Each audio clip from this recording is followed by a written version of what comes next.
My name is Tumusiime, and I'm really glad to meet you.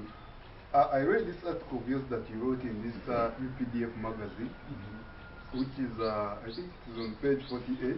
Yes. It was a really good article that I think our country must consider. You wrote honoring many news. So I have a number of questions that I'd like to understand. First and foremost, when I'm to look at this magazine, most of the people that wrote in this magazine, most of them are army officer people and have army UPDF rank. So who are you to write in this magazine? My name is Tumusiime Dan Mutsigazi, and I am an all-round artist.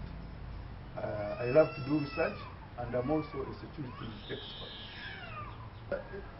A magazine, this Tareha Sita magazine, yes, it is the UPDF magazine, but anyone can write, you send there an article, if they like it, they produce it. But well, to answer your question, I am,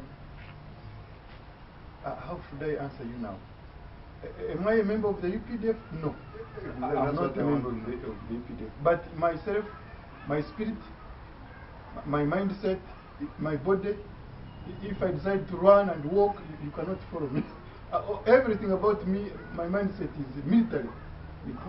But I have some relation, of course, with them. My past. You must have read somewhere where.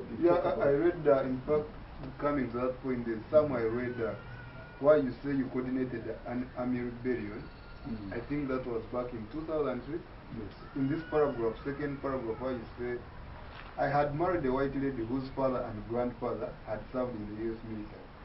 My ex-in-laws were very friendly, and my ex-mother-in-law had... That is in the US, where I had gone. Yes. Oh, she loved me more when she learned that I was an artist and had also coordinated an armed rebellion in Africa. So we could chat a lot together. So I would like to know more about that armed rebellion that you coordinated. And yet you say you're not an army officer. Where were you in 2001? How old were you? I must have been around P6, P7. Wow, P6, P7. Well, P6, P7, in 2001, I had finished university. I was a fresh person on the street. And that is the first time Colonel Dr. Chiza Besije contested against President Yoweri Museveni. So, as a young man, you young men, you just jump into things you don't understand.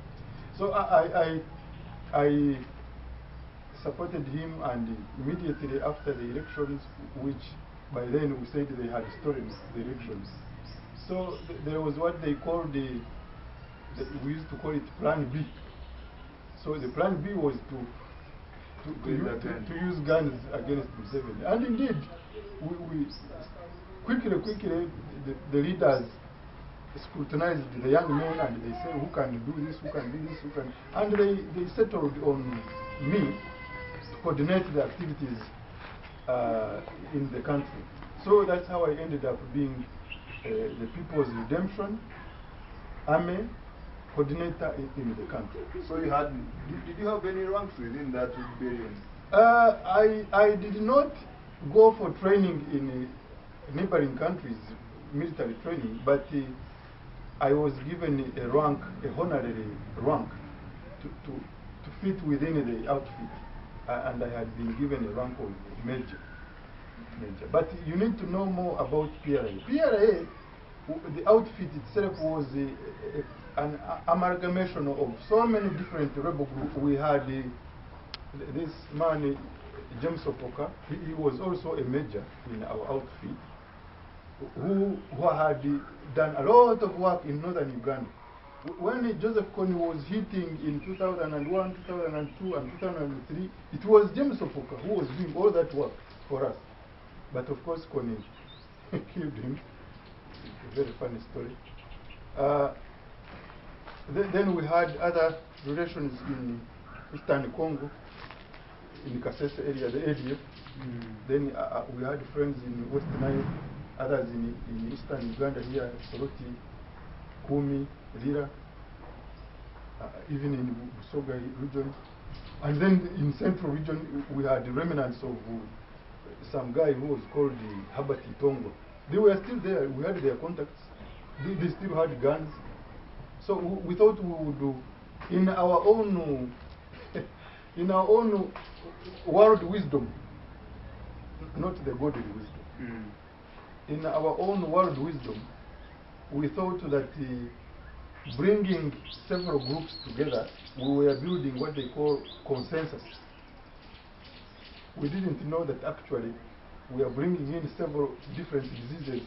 Like I bring you Joseph Kony with cancer, I bring ADF with malaria, I bring another group with another disease, and then we combine them and we drink.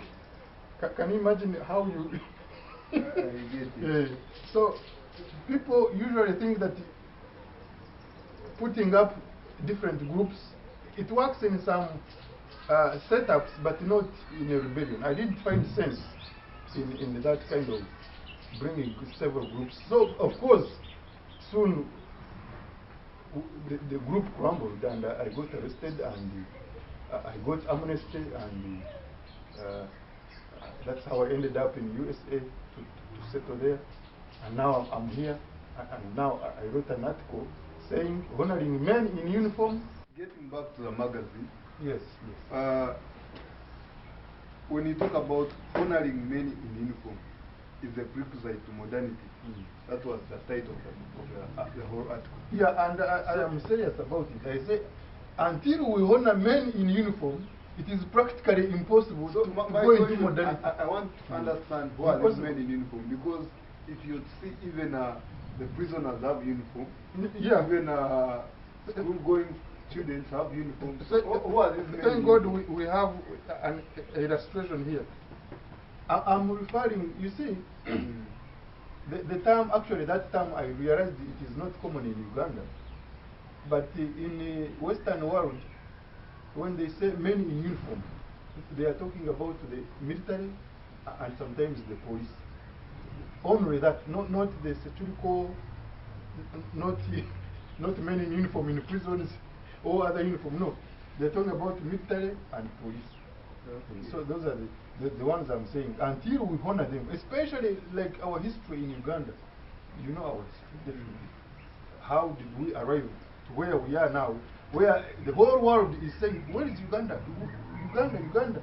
How did we arrive there?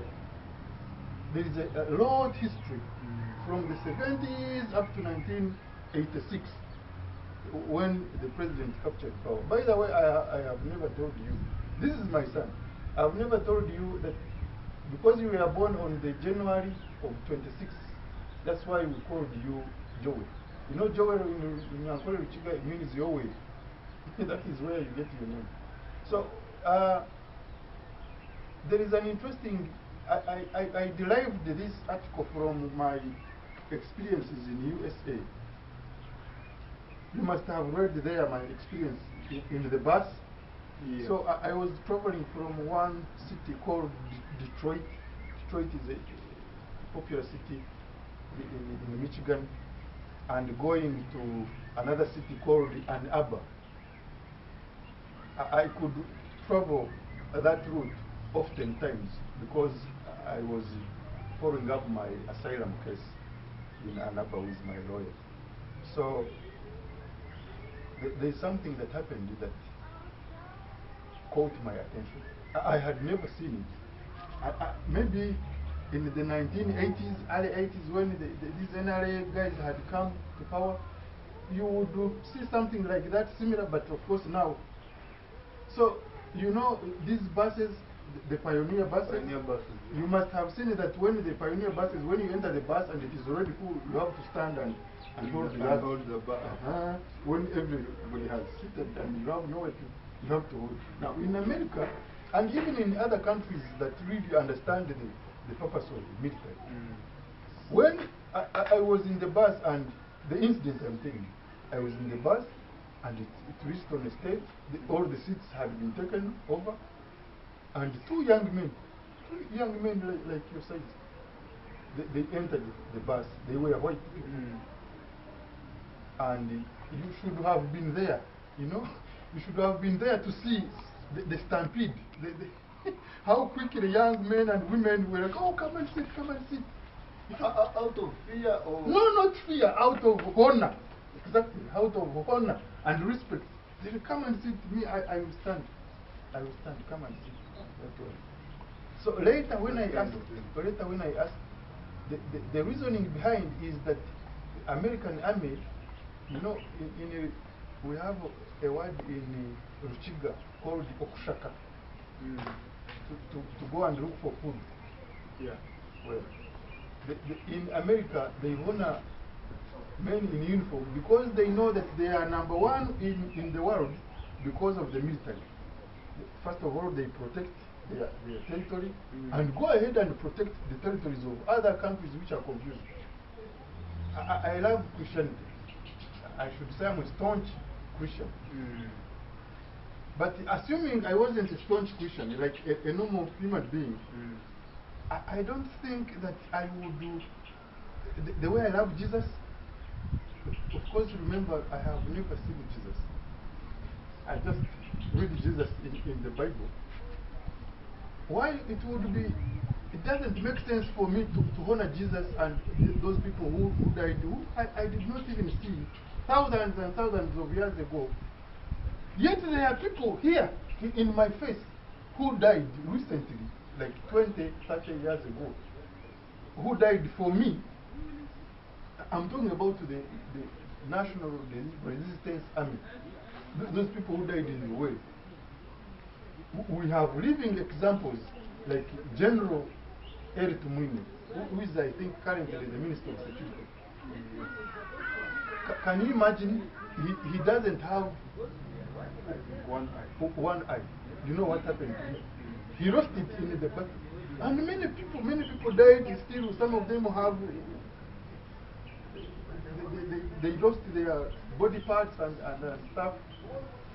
And actually, I heard in the early 2000, during our time when we were creating havoc in this country, I heard that about 4 times the first son of the son of the president, General Mutsigazi, about 4 times he almost lost his life fighting Joseph Kony. Can you imagine? In northern Uganda? Yes, you would ask yourself, if I'm already the first son, why would I bother to die for somebody in Karamoja, in Kanungu, in Fort Potro, who doesn't has nothing to do with me? Because if you're already the first son, why do you want to die again for somebody who?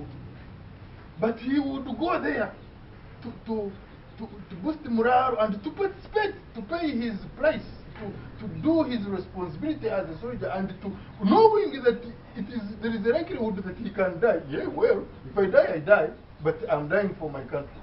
Now, why do you see that kind of reasoning? When you tell some people that, okay, you join the army, say, the saga of fuck, you know, but they want to live peacefully as long as other people are dying for them. What kind of selfishness is that? And then when you meet him in the bus, you don't honor him.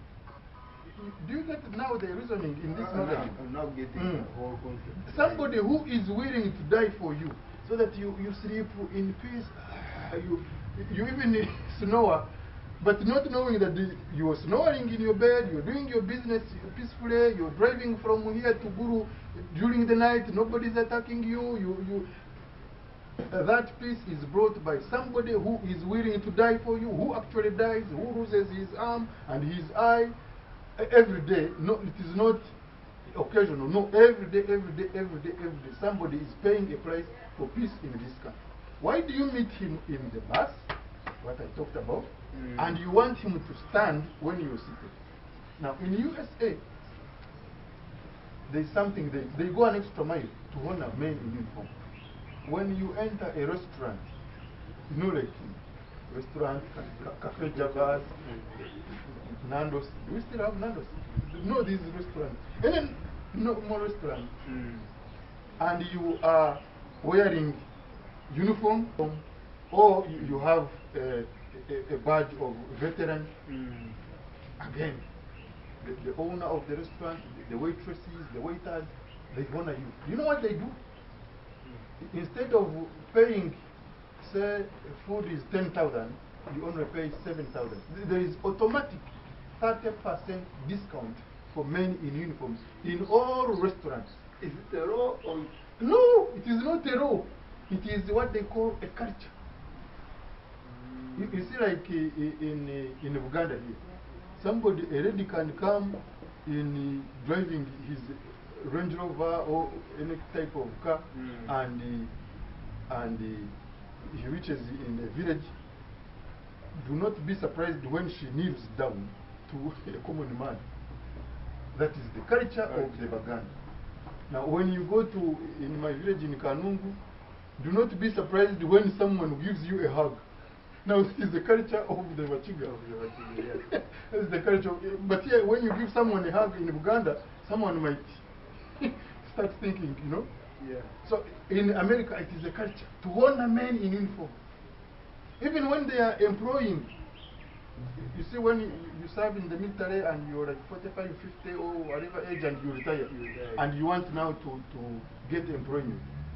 When the manager gets the curriculum of guitars and they are like this pipe, the first criteria, anywhere in America, the first criteria, I'm telling you what I saw. The first criteria, he will sort those who have ever served in the military. He puts them on the side. So, Ababa Sugara, those ones don't qualify. Now, he goes in, those who have served in the US military. Now, do you know another criteria he uses? He says, okay, I have this much. Now, the other criteria, he uses the criteria of those who have ever volunteered.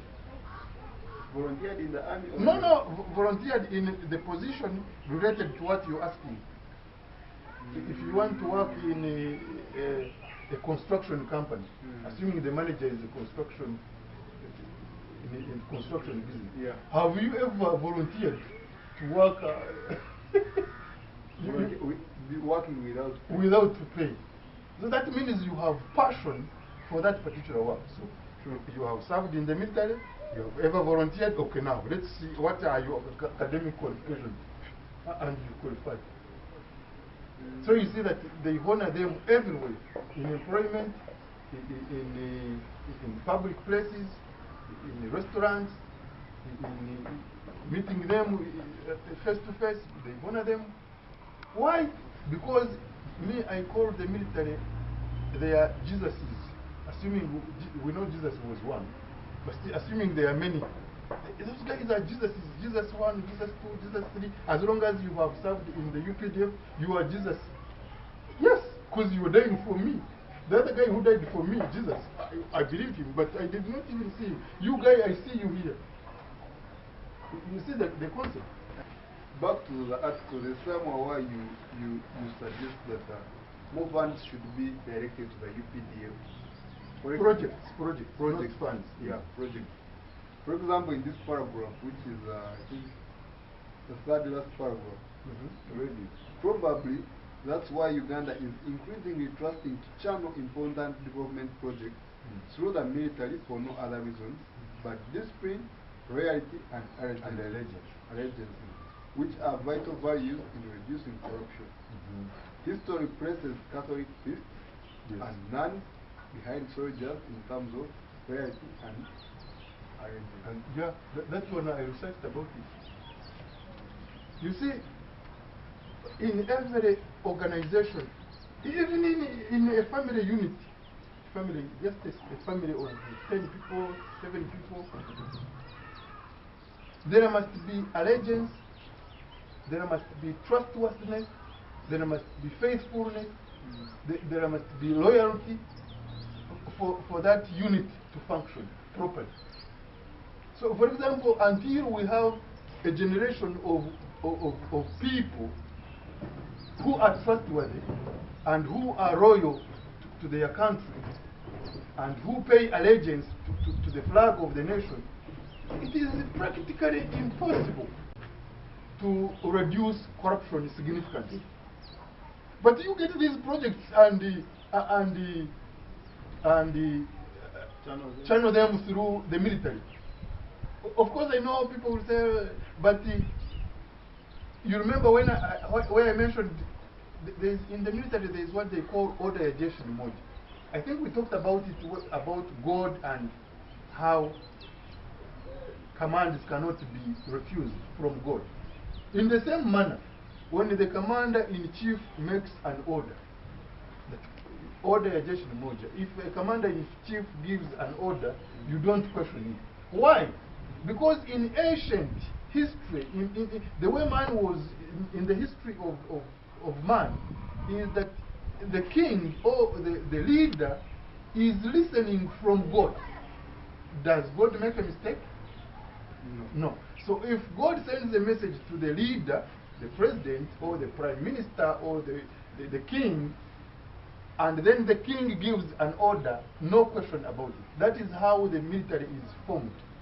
That is how it is formed. In instances where maybe the command that is coming doesn't make sense. Yeah. You see, you can be in a camp of the military, and your brigade commander says, instead of going left, we are going to go right. No question. And yet right, in your own understanding, going right seems to be not going to work. You don't have to question it. Because the things, again, the things of God are not the things of us human beings. You see, the concept is about God. That's where the allegiance in ancient history is that if you refuse an order, they shoot you. If someone gives you an order and you refuse it, they shoot you. Of course, nowadays we have human rights, but they shoot you. So, in that in that understanding, that's why I am writing, saying that some important projects which need a lot of, which are very important, the government should and is actually channeling them through the military. Yeah, let's have some of these people who are loyal and who pay allegiance and who are very serious come and do work in Ministry of Finance, Ministry of Education, Ministry of Agriculture.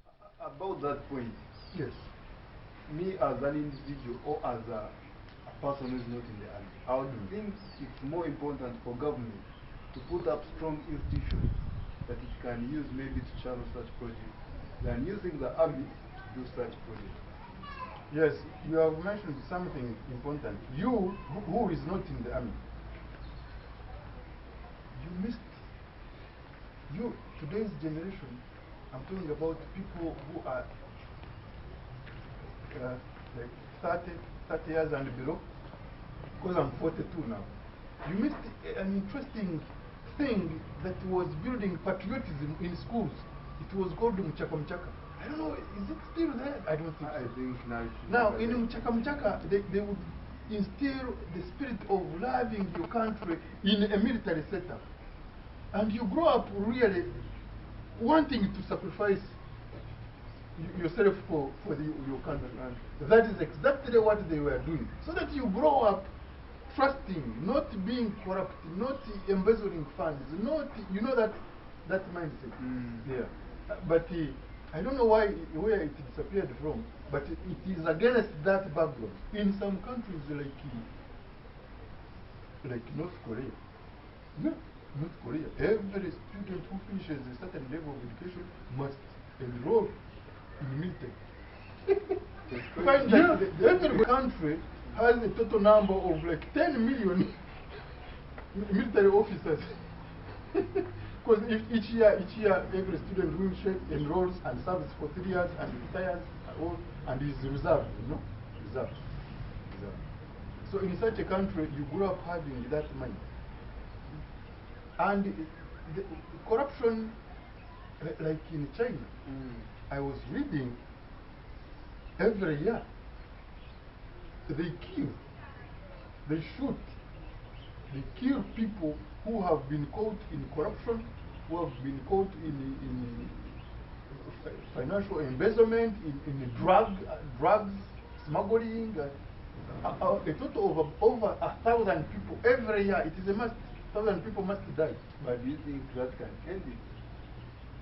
Yeah, if I know that chances, if they catch me, chances is that I will die. My friend, that is already an automatic reduction. It's an automatic reduction. But you see, Uganda is a free country. There's a lot of peace. You know, we have a very loving president, and our culture is to handle things slowly. And we are not doing badly. The whole world is looking at Uganda, especially these days. Looking at Uganda, you must see people, military officers come from Europe to talk to the president. Why do you think so? Can you imagine? The other day I saw a delegation of, I think, Europeans, military men. They were talking to the president in some hotel. He said, yes. The other day, I saw when this country, is it Sudan, which had problems, Bashir, the whole contingent of military officers who were in charge of the country, they came to talk and say, what can we do now? You see? But you see, people will love your president. Outsiders love our president. We inside the country, we go singing that he is gospel. Can you imagine? People love our country. Outsiders love our country. We in our own country, we do not love our own country. That is, it doesn't make sense to me. So the point, I think now you can see my point, that honoring men in uniform, it is like, you know, like when you're going upstairs, stairway, there is the first step, second step, third step. Now, these people, the generals, those who served in NRA, I think my opinion is that they did the most difficult work, which I wrote in some article on my website. You will see my website. It's called mindsetafrican.blogpost.com. The environment is conducive. The road system this country has, very few countries in Africa have that kind of road system. From border to border, you drive, Then we have the infrastructure of health centers. Yes, the health centers, you might find that there is no medication, there is no health workers, but the infrastructure, buildings, health centers, schools, buildings. Then from that stage, now we look at services. You know, there must be a foundation. When you talk of a school, you're not going to develop it magically because you have good teachers. We have to understand the stages of a nation to develop. The foundation. You see, like this house, you should have been there when they were building this house. There is a lot of stones and concrete down there. The pillars, the foundation, the structure has to be very strong. And that is already where I'm saying Uganda is blessed that there is that foundation. Now from there is plastering, you know, then painting. If you finish painting and you put furniture, you can even put the perfume. But you have to go stage by stage. You can't jump. You can't say you're building a storied building and you say, why can't we start building from the 7th floor or on the 3rd floor? Are you crazy? You must start on the foundation. The foundation. Yeah. And even when you finish the foundation, you can't jump suddenly, you put the roof without the pillars. I don't know why we are not getting this. That there is the foundation. People are not studying the history of other countries or what is happening. Of course, it is not easy. You will have people who are confused in the mental, who do not understand certain things. Probably they have either smoked marijuana or what. They don't get the point. You know? They don't get the stages. You can't suddenly jump from P2 and then you go and do PLE. That, oh, I'm very intelligent. I want to do PLE. No, there are stages. And I can honestly tell you that Uganda has not jumped any stage at all. From independence, that confusion, then the confusion of Idi Amin, God was teaching us. From Idi Amin to the confusion of that happened after elections, then the liberation struggle, and now where we are, we haven't jumped any stage. We are actually moving forward. All those stages were making us strong as a nation. And where we are, we haven't jumped any stage, and you can be very sure that the next stage is also, it fits within the plan of God. This country is the power of Africa. So, stage number one, again, we must honor those who toiled to do the most difficult.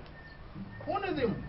You see, there's somewhere where I say somebody was trying to say that, oh, the UPDF do not respect themselves, so why should I respect them?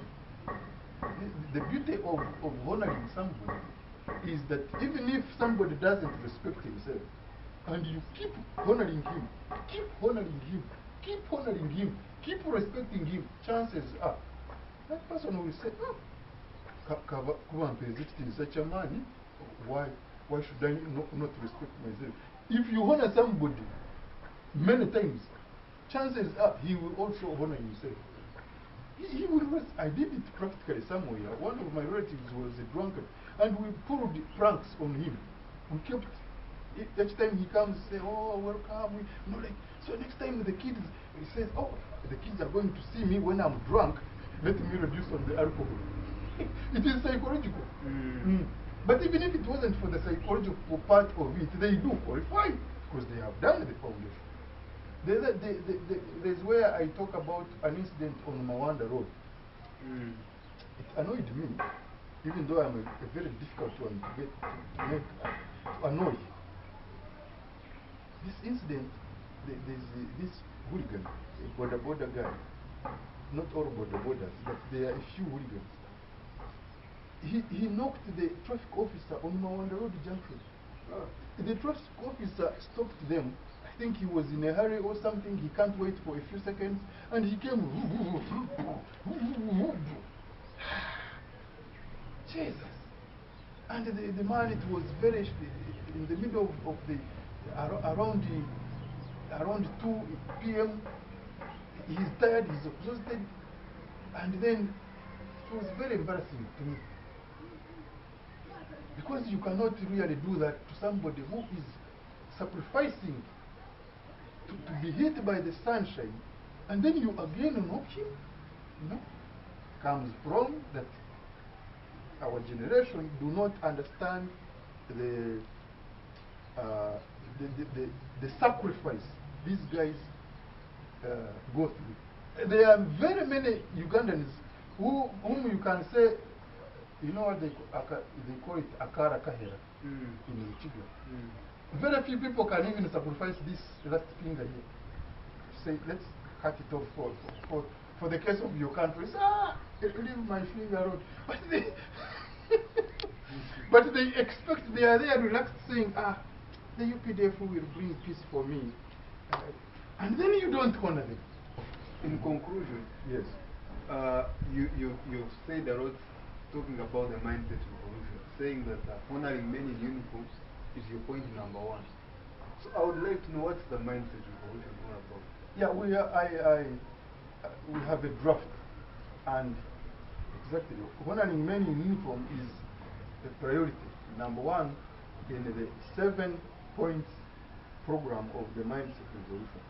But it is still a long way to go, because we have to do research for probably 1 to 5 years of real research. A mindset is a set of attitudes. So like honoring men, it is an attitude.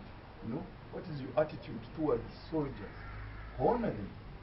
So the mindset revolution is a set of attitudes and values towards work, towards services, towards your country, towards so many things. The mindset. And that is the only problem right here. Uganda, we don't have really a lot of problems. It's not about resources. We have so many resources. Virgin, the country is still virgin. It's not even about unemployment. Because if the country is virgin, then if people have a good mindset, they will see the virginity in the country. So we still have to do a lot of research, and we are going to get people who will believe in us, and they will come and we'll research together for a period of 1 year, 2 years, 3 years, 5 years, even if it means 10 years. But when we are making sure that whatever comes out of this research, the mindset research, will also contribute to what our parents, the President Museveni and others,